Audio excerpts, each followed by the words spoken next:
आत्मनिर्भर और विकसित भारत वह भारत होगा जिसमें गरीबी को पूरी तरह समाप्त करके हर व्यक्ति के जीवन में खुशहाली लाया जा सके, हर नौजवान के हाथ को काम मिल सके, हर अन्नदाता किसान को उसकी उपज का बेहतर दाम मिल सके, हर व्यापारी सुरक्षित माहौल में अपने व्यापार को कई गुना आगे बढ़ा सके, और जहां पर शासन की योजनाओं के साथ साथ समाज को आगे बढ़ाने में आधी आबादी बेटी और बहनों का भरपूर योगदान हो, इसी के लिए प्रधानमंत्री जी ने हर नागरिक से कहा कि हमें केवल 4 जातियों पर विश्वास करना चाहिए।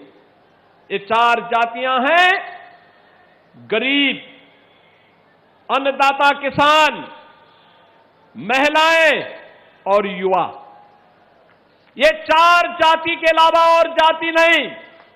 याद करना, जो बांटने वाले लोग हैं ये वही लोग हैं जो सालार मसूद गाजी को सम्मानित करते हैं, जो असला लहराते हुए दुर्दांत माफियाओं के लिए उनके सामने नाक रगड़ते हुए दिखाई देते थे। ये वही लोग हैं, याद रखना, ये वही लोग हैं जो लोग माफिया की कब्र में जाकर के फतिया पढ़ते हैं, फतिया पढ़ने का काम करते हैं। आज बहनों और भाइयों, आप देख रहे होंगे गाजीपुर के अंदर भी, गाजीपुर के अंदर आज हमारे स्पिरिचुअल टूरिज्म से जुड़े हुए स्थान का पुनरुद्धार हो रहा है। गाजीपुर लोहरी काशी भी कहा जाता है, इसका अपना आध्यात्मिक महत्व है। मां गंगा के द्वारा धनुषाकार आकृति में इस पूरे जनपद को अभिसिंचित किया जाता है। पोहारी बाबा का आश्रम यहां पर है। भगवान परशुराम और महर्षि जमदग्नि का भी महत्वपूर्ण केंद्र यह जनपद रहा है, और उस जनपद में माफिया का पनपना, बहनों और भाइयों, ये शोभा नहीं देता, ये शोभा नहीं देता।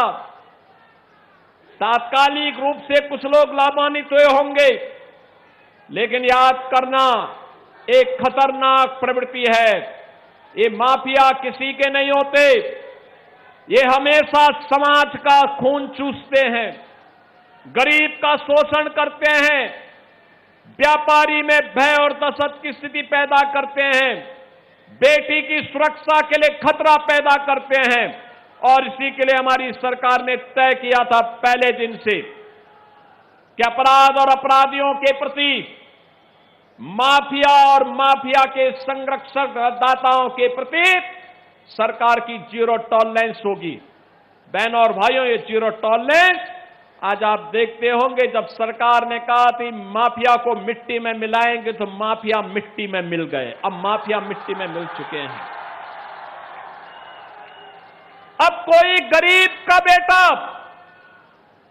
किसी कस्बे में रामलीला का आयोजन कर रहा होगा, तो कोई वहां पे असला लहरा करके दंगा करने का दुस्साहस नहीं कर पाएगा। उसे मालूम है, अगर दंगा करवाया, रामलीला के मंचों को पवित्र करने का दुस्साहस किया, तो फिर कहीं पे मिट्टी में दफन होना पड़ेगा किसी समय, उसे मालूम है।